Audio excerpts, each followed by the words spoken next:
റോഡുകളുടെ കടുത്ത അവഗണനയിൽ പ്രതിഷേധിച്ച് കുറ്റിപ്പുറം മണിയംകാട് മേഖലയിലേക്കുള്ള ബസ് സർവീസുകൾ ഇന്നു മുതൽ അനിശ്ചിതകാലത്തേക്ക് നിർത്തിവെക്കുന്നു.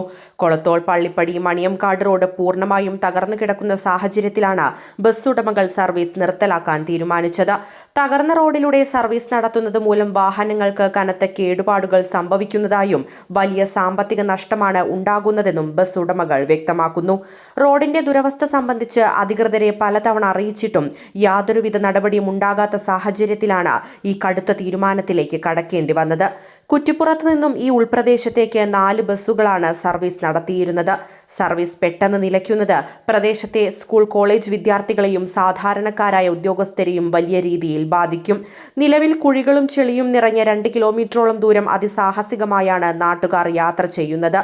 വാർഡ് 1, 2, 23 എന്നിവയിലൂടെ കടന്നുപോകുന്ന ഈ റോഡ് കഴിഞ്ഞ 5 വർഷമായി പൂർണ്ണമായും തകർന്ന നിലയിലാണ്.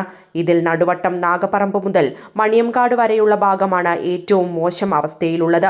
2 വർഷം മുൻപ് MLA ഫണ്ട് ഉപയോഗിച്ച് കൊളത്തോൾ പള്ളിപ്പടി മുതൽ നടുവട്ടം കയറ്റം വരെയുള്ള 300 മീറ്റർ ഭാഗം നവീകരിച്ചിരുന്നുവെങ്കിലും ശരിയായ അറ്റകുറ്റപ്പണികളുടെ കുറവ് മൂലം ഈ ഭാഗവും ഇപ്പോൾ വീണ്ടും തകർന്നു തുടങ്ങിയിട്ടുണ്ട്. കുറ്റിപ്പുറം പഞ്ചായത്തിലെ ഏറ്റവും പ്രാധാന്യമുള്ള ഒരു റോഡാണ് നടുവട്ടം മണിയംകാട് റോഡ്. മറ്റ് ഗതാഗത സൗകര്യങ്ങളൊന്നും ഇല്ലാത്ത, മറ്റ് പ്രദേശങ്ങളിലേക്ക് എത്തിപ്പെടാൻ പ്രയാസപ്പെടുന്ന തികഞ്ഞ ഉൾഗ്രാമമാണ് മണിയംകാട്.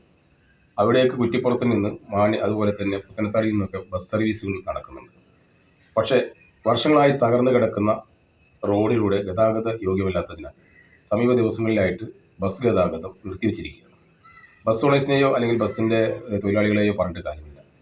റോഡുകൾ തകർന്ന് തരിപ്പണമായി കിടക്കുമ്പോൾ ഒരു ബസ് സർവീസ് അവിടെ സാധ്യമല്ല. കഴിഞ്ഞ 2 വർഷം മുമ്പേ ബഹുമാനപ്പെട്ട MLA ആബിദ് ഹുസൈൻ തങ്ങൾ അദ്ദേഹത്തിൻ്റെ ആസ്തി വികസന ഫണ്ടിൽ നിന്ന് ഉപയോഗിച്ച് കുറച്ച് ഭാഗം 300 മീറ്ററോളം ഭാഗം അവിടെ ശരിപ്പെടുത്തിയിട്ടുണ്ടായിരുന്നു. എന്നാൽ മാറി മാറി വരുന്ന അവിടുത്തെ ജനപ്രതിനിധികളിലൊക്കെ അശ്രദ്ധ മൂലമാണ് ഈ പ്രദേശത്തേക്കുള്ള റോഡിൻ്റെ റീടാറിങ് നടക്കാത്തതെന്ന് ഞാൻ മനസ്സിലാക്കുക. ഞാൻ കുറ്റിപ്പുറം ബ്ലോക്ക് പഞ്ചായത്തിൻ്റെ മെമ്പറായിരിക്കുമ്പോൾ 2016-17 സാമ്പത്തിക വർഷത്തിൽ ക്ഷേത്രം മുതൽ മണിയംകാട് ക്ഷേത്രം വരെയുള്ള ഭാഗം റീടാറിങ് നടത്തിയിരുന്നു. അതിനുശേഷം ഇപ്പോൾ ആനപ്പടി വരെയുള്ള ഭാഗം കുറച്ച് ഭാഗം കഴിഞ്ഞ മെമ്പറും അവരുടെ ഫണ്ട് ഉപയോഗിച്ച് ചെയ്തിട്ടുണ്ട്. എന്നാൽ അതിൻ്റെ ഉള്ളിലുള്ള സ്ഥലങ്ങൾ ഇതുവരെ റീടാറിങ്ങോ മറ്റു പുനരുദ്ധാരണ പ്രവർത്തനങ്ങളോ നടക്കാത്തതിനാൽ തികച്ചും ദുസ്സഹമായ ഒരവസ്ഥയിലാണ് അവിടുത്തെ പ്രദേശവാസികൾ, അതുപോലെ തന്നെ വിദ്യാർത്ഥികൾ ഉൾപ്പെടെയുള്ള രോഗികൾ ഉൾപ്പെടെയുള്ള ആളുകൾ ബുദ്ധിമുട്ടുന്നത്. മണിയംകാട്ടിൽ നിന്ന് എടക്കുളത്തേക്ക് ഒരു സമാന്തര പാതയുടെ പ്രവർത്തനം തുടങ്ങി വെച്ചെങ്കിലും അത് ഇടയ്ക്ക് വെച്ച് നിർത്തിവെക്കേണ്ട ഒരു അവസ്ഥയാണ്.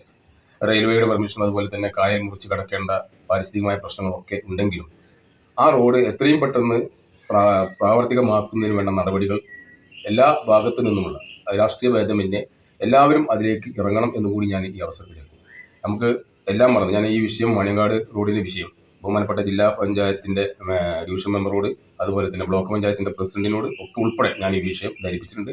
MLA വീണ്ടും ഞങ്ങൾ ഈ വിഷയം ധരിപ്പിച്ചിട്ടുണ്ട്.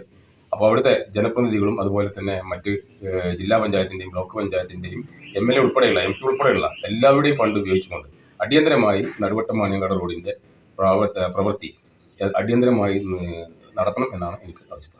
റോഡ് എത്രയും വേഗം ഗതാഗത യോഗ്യമാക്കി ബസ് സർവീസുകൾ പുനഃസ്ഥാപിക്കണമെന്നാണ് നാട്ടുകാരുടെ ശക്തമായ ആവശ്യം. News desk D4 news.